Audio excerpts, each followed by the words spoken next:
Hello दोस्तों, मैं आज आप लोगों के सामने फर्स्ट सेमेस्टर बीसीए की पुस्तक गद्य निकष में युवाओं से लेसन लेकर आई हूँ, जिसके जो लेखक हैं स्वामी विवेकानंद जी हैं।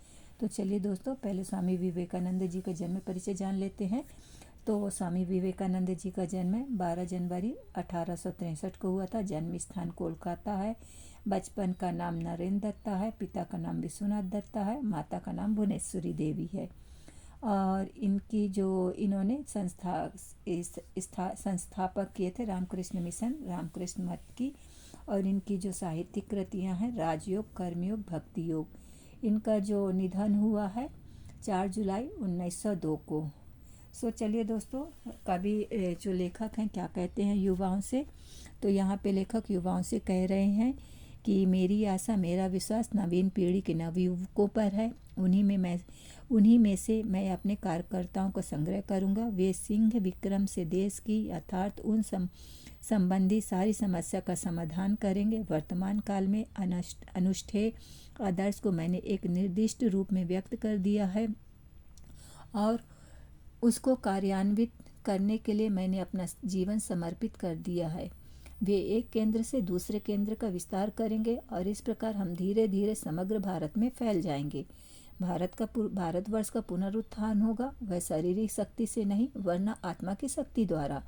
वह उत्थान विनाश की ध्वजा लेकर नहीं वरन शांति और प्रेम की ध्वजा से। मैं अपने सामने यह सजीव दृश्य अवश्य देख रहा हूँ कि हमारी यह वृद्ध माता पुनः एक बार जागृत होकर अपने सिंहासन पर नव यौवना पूर्ण और पूर्व की अपेक्षा अधिक महामहिमान्वित होकर विराजी है। शांति और आशीर्वाद के वचनों के साथ सारे संसार में उसके नाम की घोषणा कर दो।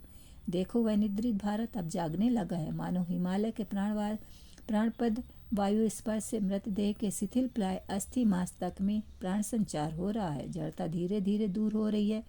जो अंधे हैं वे देख नहीं सकते, जो विकृत बुद्धि है वे समझ नहीं सकते कि हमारी मातृभूमि अपनी गंभीर निद्रा से अब जाग रही है।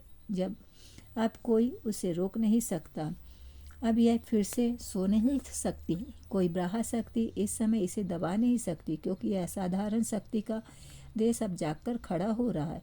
एक नवीन भारत निकल पड़े हल पकड़कर, किसानों की कुटी भेद कर, मछुआ मोची मेहतरों की झोपड़ियों से निकले, बनियों की दुकानों से, भुजवा के भाड़ के पास से, कारखाने से, हाट से, बाजार से निकले, झाड़ियों, जंगलों और पर्वतों से निकले।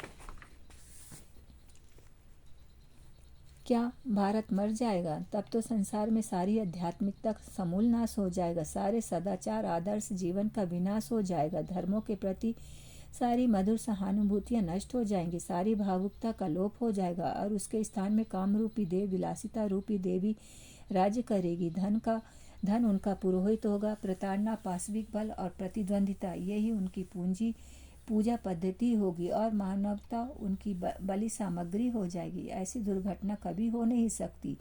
भारत के राष्ट्रीय आदर्श हैं त्याग और सेवा। आप इन धाराओं में तीव्रता उत्पन्न कीजिए और से सब अपने आप ठीक हो जाएगा।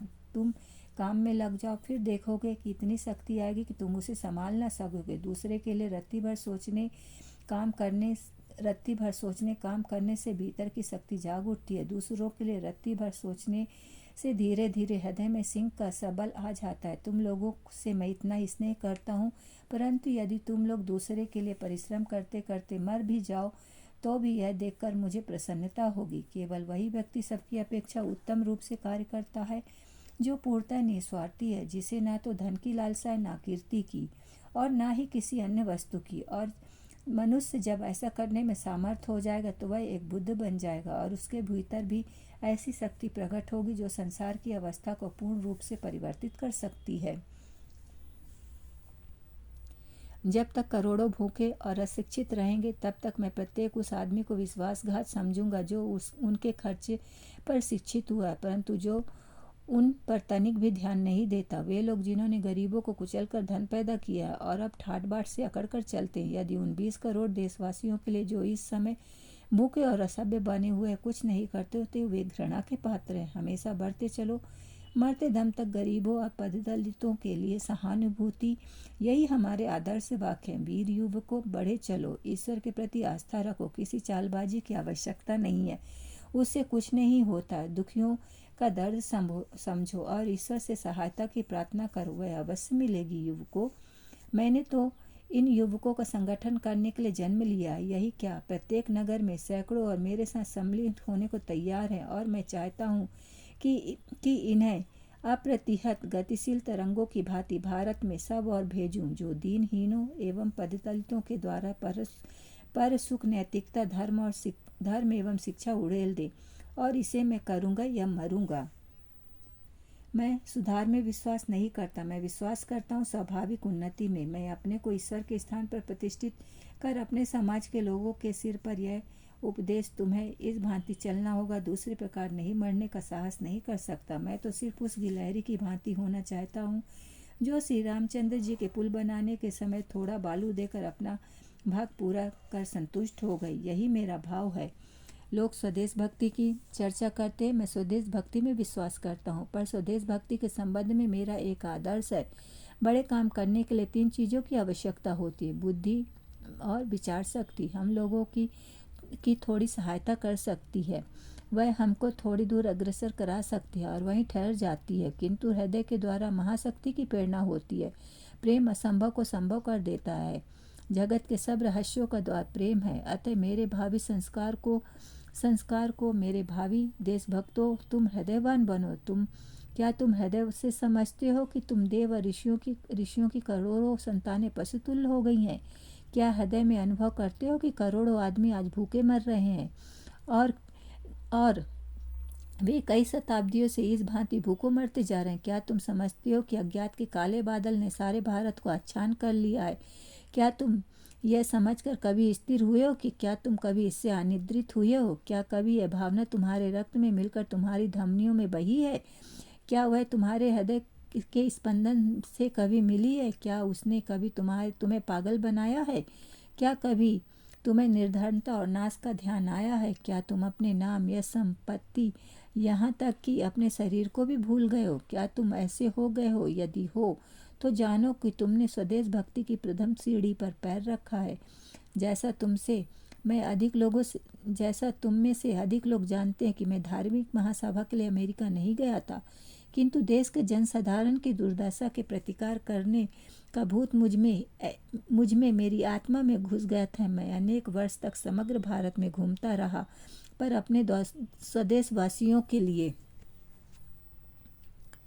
कार्य करने का मुझे कोई अवसर नहीं मिला, इसलिए मैं अमेरिका गया था। तुम में से अधिकांश जो मुझे उस समय जानते थे इस बात को अवश्य जानते हैं, इस धार्मिक महासभा की कौन परवाह करता था।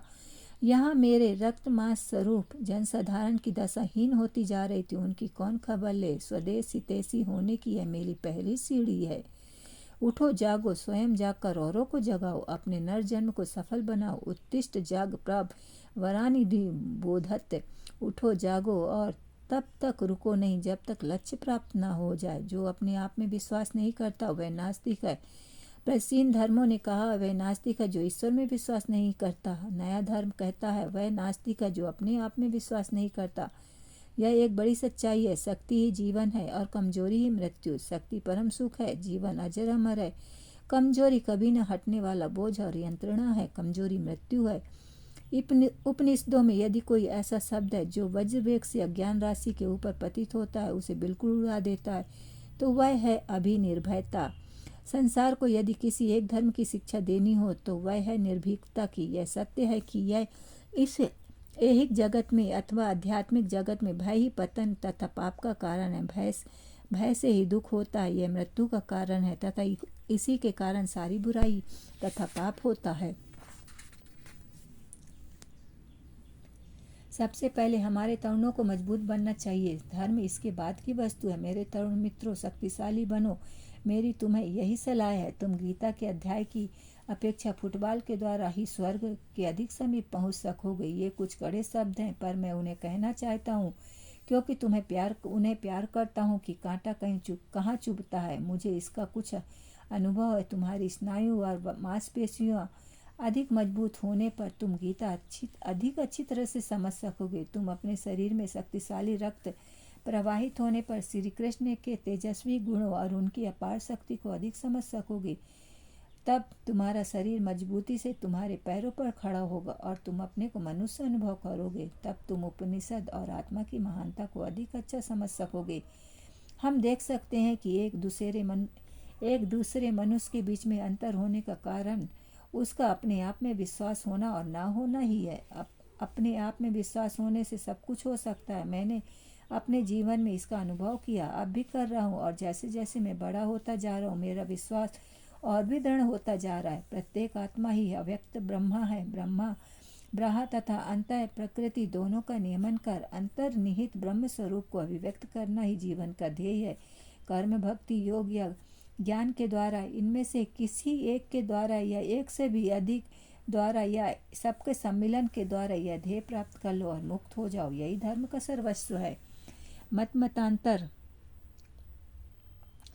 मतांतर, विधि, अनुष्ठान, ग्रंथ, मंदिर, ये सब गौण है। यदि ईश्वर है तो हमें उसे देखना चाहिए, यदि आत्मा है तो हमें उसको प्रत्यक्ष अनुभूति कर लेनी चाहिए, अन्यथा उन पर विश्वास ना करना ही अच्छा है। ढोंगी बनने की अपेक्षा स्पष्ट रूप से नास्तिक बनना अच्छा है।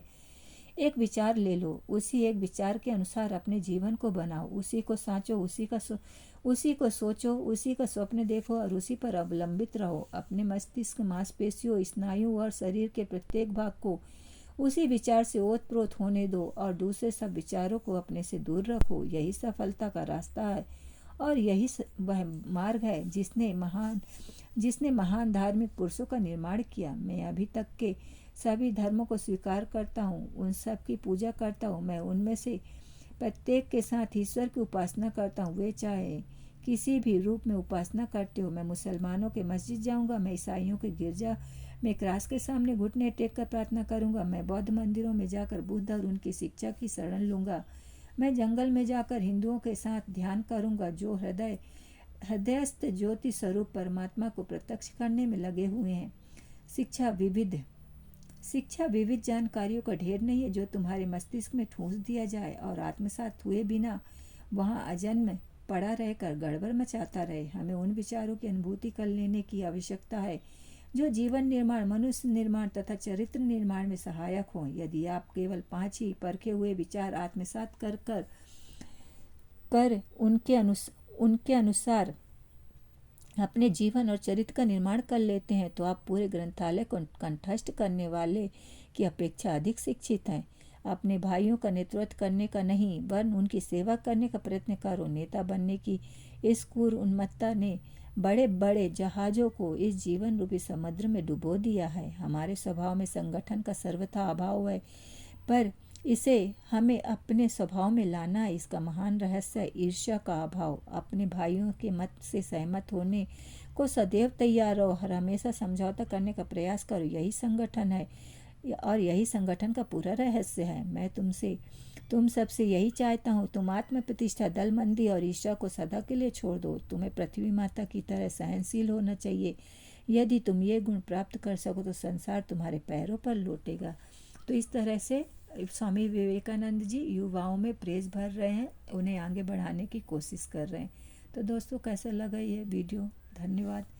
कमेंट्स करिए, लाइक करिए, पसंद करिए। धन्यवाद।